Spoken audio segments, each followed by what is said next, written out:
On today's episode of Your Daily Pastas, my ex-girlfriend planted drugs at my apartment, lied to the police, and tried to frame me for multiple felonies. It all started last October. I, 26M, went to a Halloween party at one of the local clubs not too far from my place. The party was a ton of fun. Everyone had great costumes, and they had an awesome bar with cheap drinks. I went up to the bar where I saw this girl dressed in an incredible Scarlet Witch costume trying to get the bartender's attention. I caught his eye first, so I leaned over and asked her what she was having. She was a little taken aback, but recovered quickly, smiled, and said, "Whatever you're having." So I ordered 2 Tito's and Coke, handed one over to her, and asked if she wanted to get a table. She just smiled and said, "Lead the way." We sat down and hit it off pretty much immediately. She introduced herself as Emily, and we seemed to just kind of click. She was really cute, laughed at my jokes, got all of my random Marvel references, and even threw some back at me. She seemed fantastic, and we spent the whole night talking and laughing and just having a good time. Fast forward like 4 months, and things were actually going really well between us. When out of nowhere, my roommate decided to move out in the middle of our lease, leaving me scrambling to find a replacement because there was no way I could afford the rent all on my own. A couple days later, I was just kind of offhandedly complaining about the situation to Emily, and she suggested that she could move in if I wanted.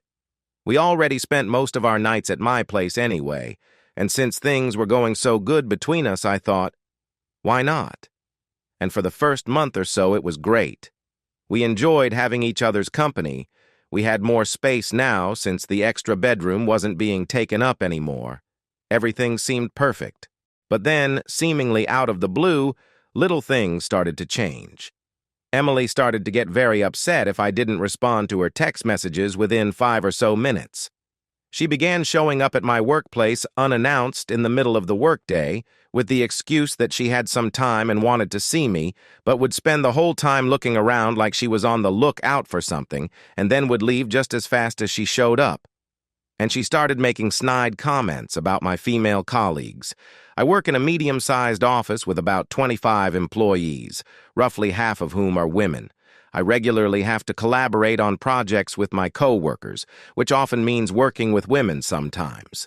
So it's not uncommon to get texts from some of them either asking for clarification on something or following up about something on the project. And no matter how many times I explained this to her, Emily's jealousy became a significant issue.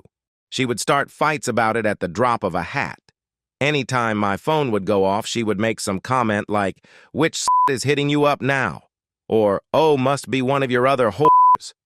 We started to fight about this almost every day, no matter how many times I explained the innocence of whatever the current message was about. After a while of this, I started to suspect she was going through my phone when I wasn't around. Sometimes I would come back from a shower and notifications would be gone, or my phone would be in a different place than I left it. And while there was absolutely nothing on there for her to find because she genuinely had nothing to worry about, I had given this woman no reason not to trust me and had been, I'd thought at least, as forthcoming as possible, and was both kind of hurt at her lack of trust and kind of pissed at the invasion of privacy. I asked her about it one day, and she immediately got upset at the accusation, got defensive, and it led to another huge fight. So I decided to set up a hidden security camera in the living room where I usually left my phone when I was at home. Maybe I'm crazy, but I was pretty sure I was right and wanted to know for sure. And sure enough, the very next night I caught her snooping through my phone the second I went to take a shower. Now at this point I was getting pretty fed up with her BS and was ready to just break it off with her, but I decided to hold off and not to confront her immediately because we still had 3 months left on the lease, and I really didn't want to make things any more awkward, so I decided I could just grin and bear it for another couple months. But Emily's behavior continued to get worse and escalated from not just my phone, but she started to go through my things like my dresser, nightstand, and wallet when I wasn't around, and was constantly accusing me of cheating on her with a different girl from my office every other day. One afternoon, she randomly showed up at the office and caused a huge scene in front of all my coworkers because I was having lunch with one of my female colleagues Let's call her Jackie. And by having lunch together, I mean we were sitting at the only table in our break room, both eating the lunches we'd brought from home.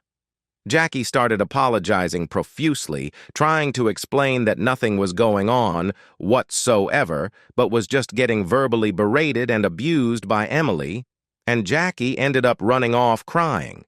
I didn't want to cause more of a scene than there already was, and I knew I was going to catch hell from my boss over this when he heard about it.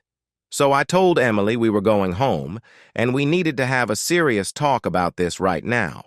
I told my boss I had an issue at home I needed to take care of and needed to leave early for the day.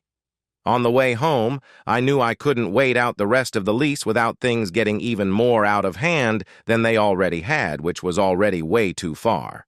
So, with 4 weeks left on the lease, I decided it was time to break up with her. When we got home, we had a huge fight over what had just happened. How that kind of behavior was completely unacceptable and uncalled for. And everything else that had been going on over the last few months. I told her I didn't understand why she was acting like this, since she'd clearly seen from my phone that there was nothing to be worried about. And again, she denied that she had ever gone through my phone and had no idea what I was talking about. And then started begging me not to break up with her and that she loved me more than any of those whores ever could. I held firm and told her that she needed to be out at the end of the month. She started screaming at and berating me, and eventually just left and slammed the door, knocking one of our pictures off the wall. I guess I won't be needing it anymore anyway. She disappeared for a while after that. It's been almost a week now since that fight, and I haven't heard from her since. The first few days, I figured I'd give her some space to cool down, but after day 3 or 4, I reached out just to check in, and I never got a response. She still has pretty much all of her stuff here, so she's going to have to come back at some point, or I don't know what I'm supposed to do with it. I'd love to hear what you guys think I should do, and I'll update you when I have more to tell. Update 1. Hey guys, so it's been about 2 weeks since my first post, and holy shit, a lot has happened. A couple days after I made my last post, I still hadn't heard from Emily. I figured she had just accepted what happened and just wasn't ready to come get her stuff yet. But boy, was I wrong. I came home from work that evening, and the door to my apartment was wide open. I rushed inside, and my entire place was thrashed. Stuff was everywhere. Stuff was broken. Furniture flipped. Glass everywhere. And my TV was shattered. I just stood there for a second, not really believing what I was looking at, and after it sunk it that I had been robbed, I started looking around trying to figure out what they had taken. After digging around for a few minutes, I was surprised to find that the only things that had been taken had been most of Emily's stuff, none of which were very expensive or comparably worth stealing to some of the rest of the stuff in my apartment.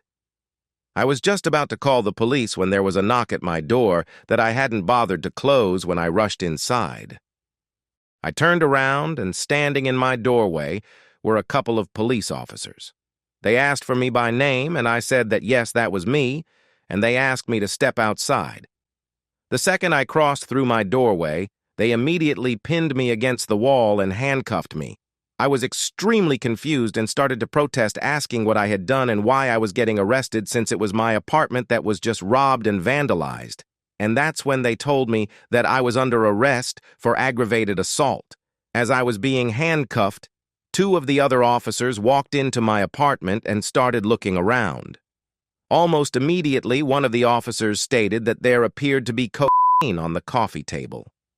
Now, I'm not against anyone who does whatever grown, consenting adults want to do as long as they're not hurting or infringing on someone else, but I personally am not a drug guy. I have never been a drug guy. There was no way there was coke on my coffee table, and I tried to tell them that, but they weren't having any of it and just threw me in the back of the police car and brought me down to the jail. Down at the police station, the officers told me that Emily had called in claiming that I had been abusing her for months, and last night when she tried to end things, I had beat her up in a drugged-up rage and trashed our apartment and threatened to kill her. I was in absolute shock. How could someone make up such blatant lies about another human being? I had never done anything to this woman. By all accounts, I had been a perfectly good boyfriend, and I tried to explain my side of the story, but between her testimony, the trashed apartment, and the drugs, they were totally convinced I was guilty. When all of the sudden I remembered the camera I had hidden to catch Emily going through my phone. I told the officer that I could 100% prove I was telling the truth and proceeded to pull up the camera app on my phone, and there it was. It showed Emily coming into the apartment by herself, pouring out and doing coke off of the coffee table, which I didn't even know she did, and then proceeding to the absolute trash the place over the next 10-15 minutes or so. It even showed her make the phone call to the police with her made-up story, and then gather up her belongings and leave like nothing even happened. After seeing the video, the officers finally came around and apologized and let me go. They gave me the case number for the report and told me how to submit the video to them so that they could have it for evidence and that I should be fine after that, and asked if I wanted to press charges against her for the damages and whatever else. I told them I wasn't sure and wanted to sit on it for a little bit. This was a lot to take in, and I was at my emotional limit and didn't want to make any rash decisions. So I went home and started cleaning up my place. I'm currently sitting on my bed about to go to sleep, but I wanted to try to get all my thoughts in order, and I figured writing this all out to you guys would be a pretty good way to do that. So what do you think? Should I press charges or just try to forget and move on and get all of this behind me, hopefully?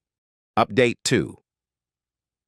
So it's been about 4 months since my last update, and I wanted to just let you guys know how everything's going. I took some of your advice and contacted a lawyer and gave him the full rundown on what had happened, and the video. And while I could seek compensation for some of my broken things, because she lives there too, even though she wasn't officially on the lease, we don't have any grounds for trespassing or breaking and entering sort of thing. So all in all, with the broken/damaged stuff, I'm only really out about less than $2,000, and I didn't feel like the headache was worth it, so I decided to leave it alone. I've moved into a new place by myself, changed my number, and I've decided to take some time off the whole dating scene for a little while.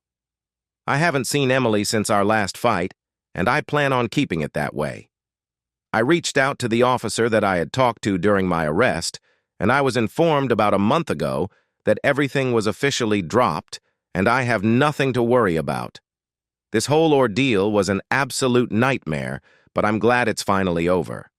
It's crazy how someone can flip like that and try to ruin your life. I'm just thankful for my friends and family who supported me and through this, and all the love and support I got from you guys. I can't thank you guys enough. Stay safe out there and trust your gut.